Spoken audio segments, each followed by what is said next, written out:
एक बार की बात है, एक गांव जिसका नाम काशी था। गांव में एक हरिया नाम का बढ़ई दूर किसी गांव में एक सेठ के यहाँ काम करता था। एक दिन काम करते करते उसकी आरी टूट गई। बिना आरी के वह काम नहीं कर सकता था और वापस अपने गांव लौटना भी मुश्किल था। परेशान होकर हरिया अपने दोस्त के पास चला जाता है। उसके घर पहुंचते ही हरिया का दोस्त हरिया से बोला, क्या हुआ हरिया, तुम परेशान लग रहे हो? क्या कोई बात है?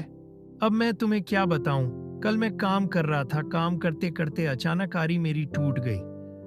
बस इसलिए थोड़ा परेशान था। मैंने सोचा कि तुम्हारे पास आ जाऊं। ये तो तुमने बहुत अच्छा किया, लेकिन तुम इतना परेशान क्यों हो? अपनी आरी किसी लोहार के यहाँ जाकर सही करा लो। यही तो परेशानी है, इस गांव में कोई लोहार नहीं है। मैं कहाँ ठीक कराऊं अपनी आरी। देखो हरिया, तुम गांव तो वापस लौट नहीं सकते। तुम एक काम करो, इसी गांव के पास एक सटा हुआ गांव है। वहां तुम्हें कोई ना कोई लोहार जरूर मिल जाएगा। वहां शायद तुम्हारा काम बन जाएगा। तुम ठीक बोल रहे हो, मैं ऐसे ही करता हूँ। अपने दोस्त की सारी बात सुनकर हरिया वहां से चला जाता है। अगले दिन वह एक गांव पहुंचा। रास्ते में उसने गांव के कुछ लोगों को बैठे देखा। इधर उधर पूछने पर उसे लोहार का पता चल गया। वह लोहार के पास गया और बोला, भाई मेरी आरी टूट गई है, तुम मेरे लिए एक अच्छी सी आरी बना दो। भाई बना दूंगा, पर इसमें समय लगेगा। तुम कल इसी वक्त आकर मुझसे आरी ले सकते हो। बढ़ई को तो जल्दी थी, सो उसने कहा, भाई कुछ पैसे अधिक ले लो, पर मुझे अभी आरी बना कर दे दो।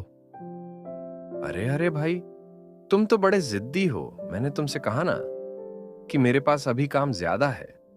मैं तुम्हारा काम तुरंत नहीं कर सकता। तुम मुझे थोड़ा समय दो, मैं जल्दी तैयार करके दे दूंगा। बात पैसे की नहीं है भाई। अगर मैं इतनी जल्दबाजी में औजार बनाऊंगा तो मुझे खुद उससे संतुष्टि नहीं होगी। मैं औजार बनाने में कभी भी अपनी तरफ से कोई कमी नहीं रखता। ठीक है, तो फिर मैं कल आकर इसी समय आपसे अपनी आरी ले लूंगा। बढ़ई तैयार हो गया और अगले दिन आकर अपनी आरी ले गया। आरी बहुत अच्छी बनी थी। बढ़ई पहले की अपेक्षा आसानी से और पहले से बेहतर काम कर पा रहा था। बढ़ई ने खुशी से ये बात अपने सेठ को भी बताई और लोहार की खूब प्रशंसा की। सेठ ने भी आरी को करीब से देखा। सेठ ने बढ़ई से पूछा, इसके कितने पैसे लिए उस लोहार ने? उस लोहार ने 10 रुपए लिए। सेठ ने मन ही मन सोचा कि शहर में इतनी अच्छी आरी के तो कोई भी 30 रुपये देने को तैयार हो जाएगा। क्यों न उस लोहार से ऐसी दर्जनों आरियां बनवाकर शहर में बेचा जाए। अगले दिन सेठ लोहार के पास पहुंचा। सुना है तुम बहुत अच्छी आरी बनाते हो। मैं तुमसे एक सौदा करना चाहता हूँ। कैसा सौदा सेठ जी, बताइए। मैं तुमसे ढेर सारी आरियां बनवाऊंगा और हर आरी के 10 रुपये दूंगा। लेकिन मेरी एक शर्त है। आज के बाद तुम सिर्फ मेरे लिए काम करोगे, किसी और को आरी बनाकर नहीं बेचोगे। मैं आपकी शर्त नहीं मान सकता। सेठ ने सोचा कि लोहार को और अधिक पैसे चाहिए। वह बोला, ठीक है, मैं तुम्हें हर आरी के 15 रुपए दूंगा। अब तो मेरी शर्त मंजूर है। नहीं सेठ जी, मैं अभी भी आपकी शर्त नहीं मान सकता।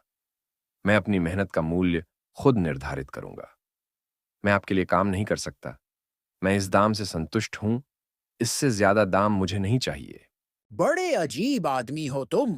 भला कोई आती हुई लक्ष्मी को मना करता है? सेठ जी, आप मुझसे आरी लेंगे, फिर उसे दुगने दाम में गरीब खरीदारों को बेचेंगे। लेकिन मैं किसी गरीब के शोषण का माध्यम नहीं बन सकता। अगर मैं लालच करूंगा तो उसका भुगतान कई लोगों को करना पड़ेगा। इसलिए आपका यह प्रस्ताव मैं स्वीकार नहीं कर सकता। तुम एक सच्चे और ईमानदार व्यक्ति हो, और इस दुनिया में एक सच्चे और ईमानदार व्यक्ति को दुनिया की कोई दौलत नहीं खरीद सकती। वह अपने सिद्धांतों पर अडिग रहता है। मैंने तुम्हारी कला को खरीदने की कोशिश की है, मुझे माफ करना, मैं तुम्हें गलत समझा। अपने हित से ऊपर उठकर और लोगों के बारे में सोचना एक महान गुण है। लोहार चाहता तो आसानी से अच्छे पैसे कमा सकता था, पर वह जानता था कि उसका जरा सा लालच बहुत से जरूरतमंद लोगों के लिए नुकसानदायक साबित होगा और वह सेठ के लालच में नहीं पड़ता।